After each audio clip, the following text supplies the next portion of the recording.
সুযোগ আর সুবিধা আর অসচ্ছলতার সাথে রয়েছে উদার সচ্ছলতা। জোরে কোন সুবহানাল্লাহ। কাজে ভয় পাওয়ার কারণ নাই, হতাশ হওয়ার কারণ নাই।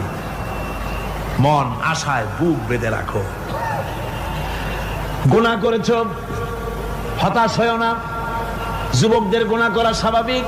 ইউনিভার্সিটির ছাত্র, কলেজের ছাত্র, প্রফেসর, শিক্ষক, অফিসার ঘুষ খেয়েছেন, জিনা করা হয়েছে, মদ খাওয়া হয়েছে, মিথ্যা কথা বলা হয়েছে। যাই কিছু করেন না কেন, ভয় পাওয়ার কারণ নাই, নিরাশ হওয়ার কোনো দরকার নাই। আল্লাহ পাক ডেকে বলেছেন, কুল ইয়া ইবাদিয়াল্লাযীনা আসরাফু আলা আনফুসিহিম লা তাকনাতু মির রাহমাতিল্লাহ। আরে আমার আল্লাহর মতো এত ভালো আর কেউ আছে?